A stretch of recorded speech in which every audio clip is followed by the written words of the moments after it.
We're going to learn how to enter your CRM sales calls with confidence with Driven's very own Dave Saraiva.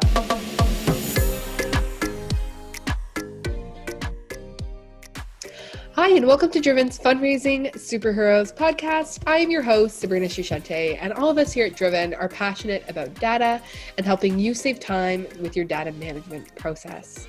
We are an all-in-one fundraising platform here to help you unlock the true potential of your data while saving hours in data management. If you'd like to learn more, please reach out to us at trustdriven.com. I am so happy to have my boss and head of product, Dave Saraiva, on the show today. He is a true professional and is helping nonprofits save hours of time through inefficient software and data silos. Not only is he a tech whiz, but Dave has worked closely with nonprofits to help them find fundraising success, and I'm very excited to get his advice on how you can find the perfect software solution for your organization. So thank you, Dave, for talking with us. No problem. Happy to be here. So let's start at the beginning. How should nonprofit professionals begin to even look for options when they're choosing a CRM? I know some people use donor-specific software, while others are using business CRMs like Hubspot or Salesforce. From your experience, is there a difference between those two, whether it's donor nonprofit focused and business focused? Yeah, so I mean, unless you have some really specific and unique sort of business-like needs, I definitely wouldn't recommend using a business, business CRM. Salesforce is kind of a unique example just because it's so customizable. You can sort of make it a proper, fundraising CRM, but it is really important to be using the right tool for the right job, right? So, driving a tractor to your, commute into downtown Toronto would be a really bad idea. It wouldn't work out well, but that same vehicle is going to be great, working a farm. And it's the same sort of thing. It's not that one is better than the other. It's just that, there's some very specific things that you have to do, when you're running a nonprofit in your CRM, things like receipting and that sort of stuff. And business CRMs are just generally not set up to do that. So, you definitely want to focus on specific nonprofit focused CRMs. Again, unless there's a, specific, unique thing about your organization that sort of is more important than those traditional nonprofit activities.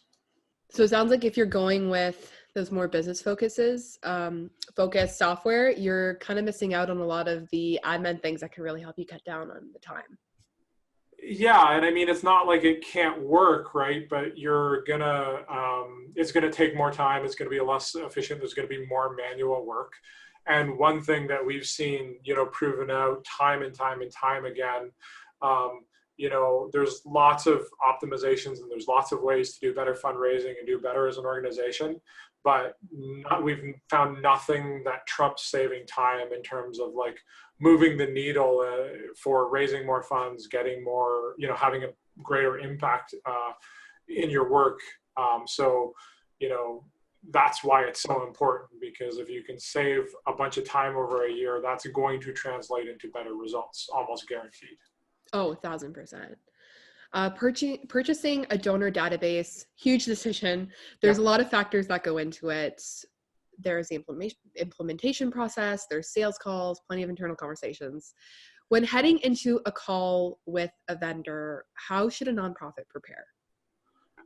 Yeah, so I mean, I think the first thing is to sort of get all, before you even talk to any vendors, get all of the stakeholders in a room together and sort of have a conversation and document what it is that you need, and be very specific about like, what are the features that are important to your organization? Because if you don't have that going in, what can happen is in a sales demo, and it's to no fault of their own, but a salesperson is going to be putting their product in the best light. So they're likely to show you all of these really cool bells and whistles that are amazing and really neat, but don't necessarily move the needle for your organization, right? So it can be easy to sort of get caught up in that, especially when you're doing like, 4 or 5 or more demos. and sort of get excited about that when sort of you might be forgetting to focus on the things that actually matter to your day to day, right? So having that list, having that information from the stakeholders can let you sort of, you know, be in the driver's seat a little bit in that demo process, where you can say, okay, here are the things that are important to us. And so that's where we want to start from, and make sure you show us that. And then, you know, we can talk about the bells and whistles and all that stuff too after, if we have time. But let's start with the basics and make sure there's a feature match there. That's sort of like the first thing. Another thing that sort of, especially sort of on the smaller organization side, I see a lot of mistakes in terms of not resourcing implementation properly. And it's just something that honestly takes a lot of time, regardless of you know, if you're having an outside consultant do it, you may have the technical expertise in-house to do it, or you may be, you know, working with the vendor to do it. But it is not something to sort of downplay or not take seriously. That's where implementations fail. You know, I had a conversation with organization this week, or last week, sorry, where they had been implementing a product for 2 years, paying for that product for the whole time. 2 years later, still not fully in use, still have sort of their old system and the new system. And that's the type of thing that happens when, you know, you haven't budgeted for it properly. Yeah, I guess it is the old saying that you really get what you pay for. Implementation, from what I heard from our implementation team, it's a lengthy process. It's a very hands-on process. So making sure that you're not only communicating with your internal staff, but with your vendor, super important. Do you think that when they are coming to prepare for that first demo conversation, it's important to bring up any concerns that they may have about the software, be as honest as possible when talking with their vendors? I mean, I think it can help, certainly. One of the challenges, and it's always so difficult when you're making a big purchase like this, because, you know, essentially the CRM is going to run a big part or all of the organization. So it is a huge decision, even if it's a small project. One of the challenges is a lot of the sort of the existing vendors on the market downplay the importance of implementation. It's sort of very low cost. It's easy to do. Oftentimes people don't even have a conversation, you know, about the database and what it looks like and how it's going to come into the new system. All of those questions are left for later, after the deal is signed. And, you know, that introduces risk, right? That's what we try to avoid when we're going through the sales process. We want a new customer on our platform to be set up for success from day one. You know, when you don't answer those difficult questions up front, you rush to sign the contract and get things started, one of two things happens. Both of them are bad, right? A, midway through the project, you sort of discover all of these things that weren't discussed, and, you know, it adds to the cost. And now you thought you were paying X, but you're actually paying Y, which is a good clip higher than X. And that's not great. Worse is sort of that same sort of thing happens, but there is no budget because everything's already been spoken for and budgeted out. And now you're in a situation where you basically, you know, can't get the resources to get the support that you need. And that's when implementations fail. You know, for us, we have those hard conversations up front. And sometimes it costs us business because organizations aren't ready to sort of hear the message that, you know what, there is a lot of work here regardless of who does it, and, you know, it needs to happen. But, you know, we're not necessarily focused on just building our subscriber count as high as we can. We want each and every customer to be a success story. And, you know, you can't do that if you don't start the relationship off on the right foot. So, you know, forcing those difficult conversations can definitely, you know, help you get a foot ahead in terms of like making the right selection, making sure your project is successful. Mm-hmm. Yeah, making sure everything's out on the table is obviously super important. I know that some of the horror stories I've heard from organizations stem from vendors thinking everything is great, and then they realize some things that were supposed to go easy aren't as easy, or there's extra costs, like you were mentioning, problems with data, et cetera, et cetera. What are some of the warning signs that nonprofits should look out for when choosing a software to avoid all of this before it happens? So anybody that's promising a very fast turnaround, unless it's like beyond simplistic and there's just not a lot there, doing this, implementing a CRM to sort of run the entire process from the back end is a lot of work. It's going to take a lot of time.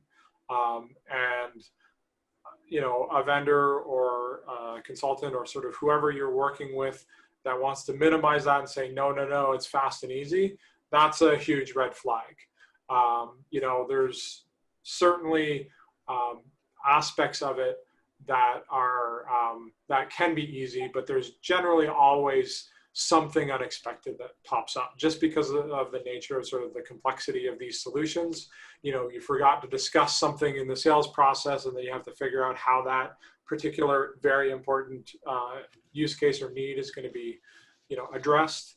Another thing you can sort of do to really help yourself in that sales conversation is sort of dive in and talk about implementation. When we say implementation, what does that mean?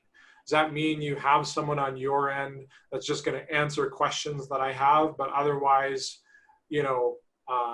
not really invest their time into the project? Or does it mean there's someone,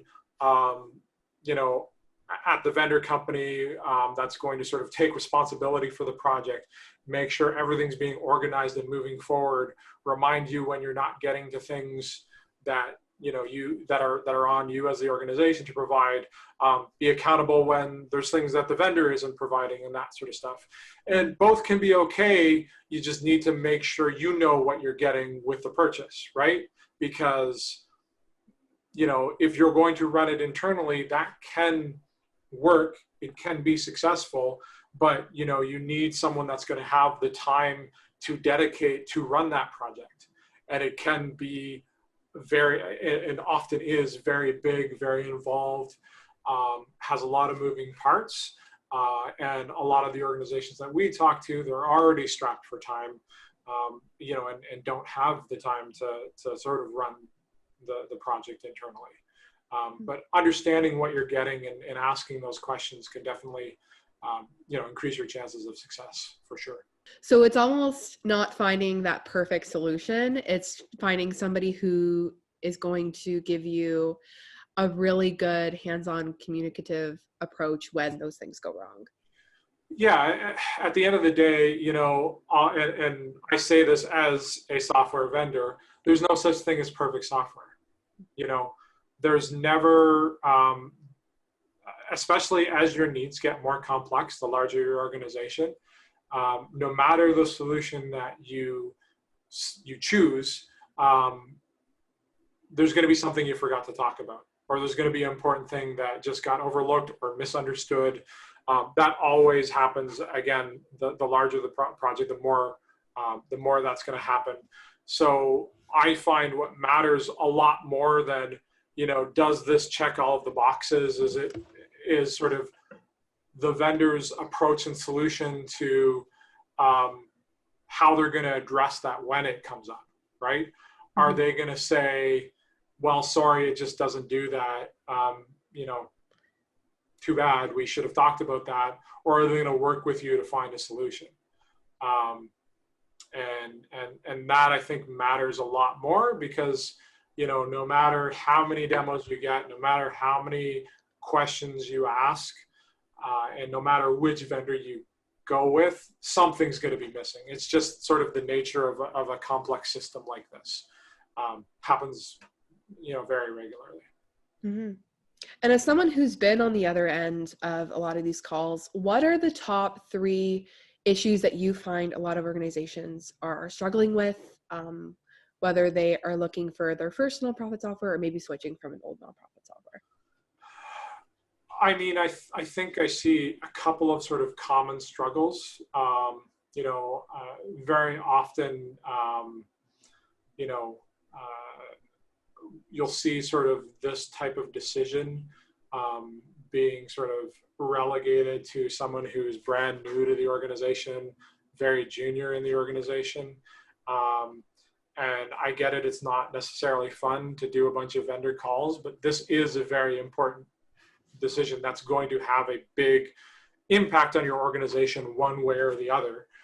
So, you want to make sure that, the people from your organization that are heading up the project, that are talking to the vendors, have all of the information and the understanding of what your organization needs going in.